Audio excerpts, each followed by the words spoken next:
ಸ್ವಾಗತದೊಂದಿಗೆ ಇವತ್ತು ನಾಗವಲ್ಲಿ ಬಂಗ್ಲಾ ಚಿತ್ರದ ಧ್ವನಿ ಸುಳ್ಳಿಯನ್ನ ಇವತ್ತು ಬಿಡುಗಡೆ ಮಾಡಲಿಕ್ಕೆ ಆಗಮಿಸಿರ್ತಕ್ಕಂಥ ನೆಚ್ಚಿನ ಗೆಳೆಯರು, ನೆಚ್ಚಿನ ನಾಯಕರು, ಮಾಜಿ ಉಪಮುಖ್ಯಮಂತ್ರಿಗಳು, ಹಾಲಿ ಶಾಸಕರಾಗಿರ್ತಕ್ಕಂತಹ ಸನ್ಮಾನ್ ಶ್ರೀ ಅಶ್ವಥ್ ನಾರಾಯಣ್ ಅವರಿಗೆ ತುಂಬುವುದಾದ ಸ್ವಾಗತವನ್ನ ನಮ್ಮ ಸಂಸ್ಥೆ ಪರವಾಗಿ ಅವರಿಗೆ ಕೋರ್ತಾ ಇದ್ದೇವೆ. ಹಾಗೂ ವೇದಿಕೆ ಮೇಲೆ ನಮ್ಮ ಹಿರಿಯರು ಚಿತ್ರರಂಗದಲ್ಲಿ ತಮ್ಮದೇ ಆದ ಛಾಪನ್ನು ಮೂಡಿಸಿ ಹಲವಾರು ದಶಕಗಳಿಂದ ನಮ್ಮೆಲ್ಲರಿಗೂ ಸ್ಫೂರ್ತಿಯ ಸೆಲೆಯಾಗಿರ್ತಕ್ಕಂತಹ ಪಾಂಡುರಂಗ ಅಂದ ತಕ್ಷಣ ನೆನಪಾಗದೆ ಚಿನ್ನೇಗೌಡರು. ಇವತ್ತು ಚಿನ್ನೇಗೌಡರು ನಾನು ಬಾಲ್ಯದಿಂದ ಬಲ್ಲೆ.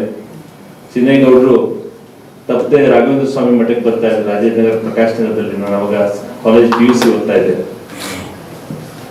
ಇಂಥ ಒಬ್ಬ ಸೋದರ ಮಾವ ನನಗೆ ಬೇಕು ಅನ್ಕೋತಾ ಇದ್ದೆ.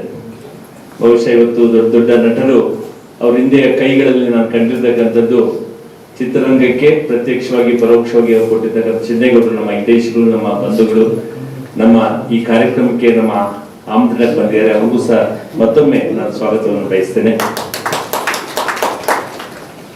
ಈಗಾಗಲೇ ಚಿತ್ರ ನಿರ್ದೇಶಕರು, ನಿರ್ಮಾಪಕಿ ಹಾಗೂ ಸಹೋದರ ಮಹೇಶ್ ಅವರು ಹಾಗೂ ನಮ್ಮ ಸಾಹಿತಿಗಳು ಹಾಗೂ ಜಯರಾಮ್ರವರು, ನಮ್ಮ ಹಿತೈಷಿಗಳು, ವಕೀಲ ವೃತ್ತಿಯನ್ನು ಬಿಟ್ಟು ಆರ್ಗ್ಯಾನಿಕ್ ಅಲ್ಲಿ ಒಂದು ಕ್ರಾಂತಿಯನ್ನು ಮಾಡಲಿಕ್ಕೆ ದೊಡ್ಡ ಸಾಹಸವನ್ನು ಮಾಡಿರ್ತಕ್ಕಂಥ ಗೆಳೆಯರ ಈ ಒಂದು ಮಂಟಪದಲ್ಲಿ, ಈ ಒಂದು ವೇದಿಕೆಯಲ್ಲಿ ನಾಗವಲ್ಲಿ ಬಂಗ್ಲೆ ಇವತ್ತು ಧ್ವನಿ ಸುಳ್ಳಿಯನ್ನ ಬಿಡುಗಡೆ ಮಾಡಬೇಕು ಅಂತ ನಾವೆಲ್ಲ ಬಯಸ್ತೋ.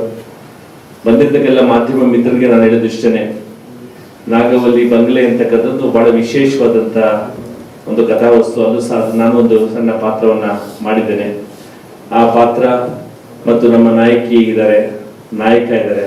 ಬಹುಶಃ ಪ್ರತಿಯೊಬ್ಬರು ಸಹ ಈ ಒಂದು ಚಿತ್ರದಲ್ಲಿ ವಿಶೇಷವಾದ ಪಾತ್ರವನ್ನ ವಹಿಸಿ ಒಟ್ಟಾರೆ ಕಥೆಯೇ ಕಥಾ ನಾಯಕ ಅಂತ ಹೇಳಲಿಕ್ಕೆ ನಾನು ಬಯಸ್ತೇನೆ. ನಾನು ಅನ್ಕೊಳ್ತಾ ಇದ್ದೆ, ನಾಗವಲ್ಲಿ ಅಂದ ತಕ್ಷಣ ಒಂದು ನಮ್ಮ ಕಲ್ಪನೆ ಇದೆ. ಆ ಕಲ್ಪನೆಗೆ ನಾಗವಲ್ಲಿ ಅಂದ ತಕ್ಷಣ ಏನೋ ಇದೆ. ಆದ್ರೆ ನನ್ನ ಕತೆ ಕೇಳಾದ್ಮೇಲೆ ಬಹಳ ಕುತೂಹಲ ಕೇಳಿದ್ದು ಆ ಕಥೆಯ ಒಂದು ಭೂಮಿಕೆಯನ್ನ ಮತ್ತು ಆ ಒಂದು ಕಥೆಯನ್ನ ಬಹಳ ಚೆನ್ನಾಗಿ ಎಣೆದಿದ್ದಾರೆ. ನಮ್ಮ ಆ ಕಥೆ ಹೇಳ್ಬೇಕಂದ್ರೆ ಮನುಷ್ಯನಲ್ಲಿ ಪ್ರತಿಯೊಬ್ಬರು ಸಹ ಅರಿಷಡ್ವರ್ಗಗಳು ಇರ್ತವೆ. ಕಾಮ, ಕ್ರೋಧ, ಮೋಹ, ಮದ, ಮಾತ್ಸರ ಇವೆಲ್ಲವೂ ಸಹ ಇರ್ತವೆ. ಯಾವ್ದು ಒಂದ್ ಸ್ವಲ್ಪ ಜಾಸ್ತಿ ಆದ್ರೂ ಕಷ್ಟನೇ, ಯಾವ್ದದು ಹೊರತಾಗೇನಿಲ್ಲ. ಬಹುಶಃ ಈ ಒಂದು ತಿರುಳನ್ನ ಇಟ್ಕೊಂಡು ಆ ತಿರುಳನ್ನ ತುಂಬಾ ಚೆನ್ನಾಗಿ ಕಥೆಯಲ್ಲಿ ಎಣೆದಿದ್ದಾರೆ. ಚಿತ್ರೀಕರಣದಲ್ಲಿ ನಾನು ನೋಡಿದ್ದೇನೆ, ಚಿತ್ರ ಕಂಪ್ಲೀಟ್ ಆದ್ಮೇಲೆ ಸೆನ್ಸರ್ ಆದ್ಮೇಲೂ ನೋಡಿದ್ದೇನೆ. ಒಂದು ಹೊಸ ಪ್ರಯೋಗವನ್ನ ಮಾಡಿರ್ತಕ್ಕಂಥ ಈ ಚಿತ್ರದ ಧ್ವನಿ ಸುಳ್ಳಿಯ ಈ ಒಂದು ಬಿಡುಗಡೆ ಸಮಾರಂಭಕ್ಕೆ ನಾನು ಶುಭ ಹಾರೈಸ್ತೇನೆ. ಬಹುಶಃ ನನ್ನ ತಮ್ಮ ರವಿಶಂಕರ್ ಅವರಿಲ್ಲ, ಟಪೋರಿ ಸಿನಿಮಾವನ್ನ ಮಾಡಿದ್ರು 2001ರಲ್ಲಿ. ನಂತರ ಶಿವಾನಿ ಸಿನಿಮಾ, ನನ್ನ ದೊಡ್ಡಣ್ಣ ನೆಲಮಂಗಲದಲ್ಲಿ ಮುನ್ಸಿಪಲ್ ಅಧ್ಯಕ್ಷರಾಗಿದ್ದರು, ಜಿಲ್ಲಾ ಪಂಚಾಯತ್ ಮೆಂಬರ್ ಗಿರಿಧರ್, ಅವರು ಸಹ ಇವತ್ತಿಲ್ಲ. ಅವರಿಲ್ಲದ ಸಂದರ್ಭದಲ್ಲಿ ಮತ್ತೆ ಸಹೋದರ ಮಹೇಶ್ ಮತ್ತು ನಮ್ಮ ನೇಹಿ ಮಂಜೂರ್ ಅವರು, ನಿವೃತ್ತ ಒಬ್ಬ ಸೇನಾಧಿಕಾರಿ, ಇಬ್ರು ಸೇರಿ ಸಿನಿಮಾಗಳನ್ನ ಮಾಡಿಸಕ್ಕಂಥ ದಿಕ್ಕಿನಲ್ಲಿ ಸಾಗಿದ್ದಾರೆ. ಈಗಾಗಲೇ ಡಿಂಕು ಅಂತಕ್ಕಂಥ ಒಂದು ಸಿನಿಮಾ ಈಗಾಗಲೇ OTT ಪ್ಲಾಟ್ಫಾರ್ಮ್ ಅಲ್ಲಿ ಹೋಗಿದೆ. ಅದರ ನಾಯಕ ನಟರು ಸಹ ಬಂದಿದ್ದಾರೆ. ಒಟ್ಟಾರೆ ಕನ್ನಡ ಚಿತ್ರರಂಗದಲ್ಲಿ ಒಳ್ಳೆಯ ಕಥಾವಸ್ತುವೆ ನಾಯಕನಾಗಿ ಕಥೆಯ ಮೇಕಿಂಗ್ ಏನಿದೆ ಮತ್ತು ಸಂಗೀತ ಏನಿದೆ ಮತ್ತು ಅದರ ಸಿನಿಮಾದ ತಿರುಳು ಬಹಳ ಮುಖ್ಯವಾಗಿರ್ತಕ್ಕಂಥದ್ದು. ಯಾಕಂದ್ರೆ ಕನ್ನಡ ಚಿತ್ರರಂಗ ತಂದೆ ಆದ ಇತಿಹಾಸವನ್ನು ಹೊಂದಿದೆ. ಪುಟ್ಟಣ್ಣ ಕಣಗಾಲ್ ಅವ್ರ ಚಿತ್ರ ಇರ್ಬೋದು, ಅಥವಾ ಹಿಂದಿನ ದೊಡ್ಡ ದೊಡ್ಡ ಏನು ಇತ್ತು, ಮೂಕಿಯಿಂದ ಹಿಡಿದು ಟಾಕಿ ನಂತರ ಬಂದಂತ ಹಲವಾರು ಚಿತ್ರಗಳಲ್ಲಿ ಒಂದು ಸಾಧನೆಯನ್ನು ಮಾಡಿರ್ತಕ್ಕಂಥ ನೋಡ್ತಾ ಇದ್ದೇವೆ.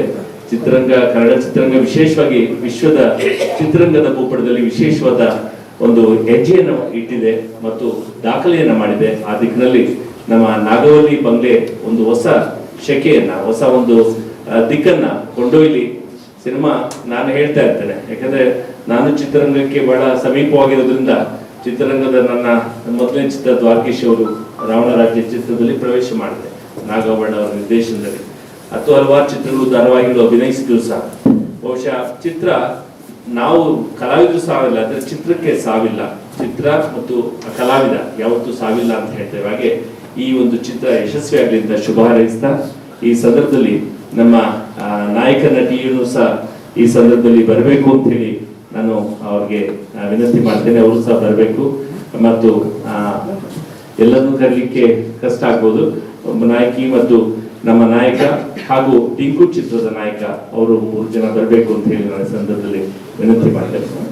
ನಟಿಯರು ಸಹ ದಯವಿಟ್ಟು ಬರಬೇಕು ವೇದಿಕೆ ಮೇಲೆ. ಇದ್ದೇ ಚೇರ್ಗಳಿದೆ, ನಮ್ಮ ಕೋಆರ್ಡಿನೇಟರ್ಸ್ ಯಾರಾದ್ರು ಅದನ್ನು ಸಂಯೋಜನೆ ಮಾಡಬೇಕು ಅಂತ ಹೇಳ್ತಾ, ಮತ್ತೊಮ್ಮೆ ನಾಗವಲ್ಲಿ ಬಂಗ್ಲೆ ಚಿತ್ರದ ಈ ಒಂದು ಧ್ವನಿ ಸುಳಿಯ ಬಿಡುಗಡೆ, ಹಾಡಿನ ಬಿಡುಗಡೆಗೆ ನಾನು ವಿನಂತಿ ಮಾಡ್ತಾ ನಿಮ್ಮೆಲ್ಲರಿಗೂ ಮತ್ತೊಮ್ಮೆ ಪ್ರೀತಿಯ ಸ್ವಾಗತವನ್ನ ಕೋರ್ತಾ, ಈಗ ನಮ್ಮ ನೆಚ್ಚಿನ ನಾಯಕರು ಚಿತ್ರರಂಗದಲ್ಲಿ ತಮ್ಮದೇ ಆದ ಛಾಪನ್ನು ಮೂಡಿಸಿ ಅವರ ಕುಟುಂಬ ಹೊಂಬಾಳೆ ಚಿತ್ರದ ಮುಖೇನ ದಾಖಲೆಯನ್ನ ಮಾಡಿರ್ತಕ್ಕಂತಹ ನಮ್ಮ ನಾಯಕರು, ಉಪಮುಖ್ಯಮಂತ್ರಿಗಳಾಗಿ ಮತ್ತು ಜನಸ್ನೇಹಿಯಾಗಿ ನಮ್ಮೆಲ್ಲರಾಗಿ ನೆಚ್ಚಿನ ಗೆಳೆಯರಾಗಿರ್ತಕ್ಕಂತಹ ನಮ್ಮ ಅಶ್ವಥ್ ನಾರಾಯಣ್ ಅವರು ನಮ್ಮನ್ನೆಲ್ಲ ಉದ್ದೇಶಿಸಿ ಮಾತಾಡಬೇಕು ಅಂತ ಹೇಳಿ ಸಂದರ್ಭದಲ್ಲಿ ಮಾಡ್ತಾರೆ. ಸ್ವಾದಿಷ್ಟತೆಯ ಸ್ವಾದ, ತಾಜಾತನದ ಆಹ್ಲಾದ, ಉತ್ತಮ ಆರೋಗ್ಯ ಮತ್ತು ಹೆಚ್ಚಿನ ರೋಗ ನಿರೋಧಕ ಶಕ್ತಿಯ ವೃದ್ಧಿಗೆ ಈಗ ನಿಮಗೆ ಸಿಗುತ್ತಿದೆ ಉತ್ತಮ ಗುಣಮಟ್ಟದ ಪೌಷ್ಟಿಕಾಂಶ. Shri Vaidik millet health mix, ಇದು ಸಿರಿಧಾನ್ಯಗಳ ಸಂಪತ್ತು.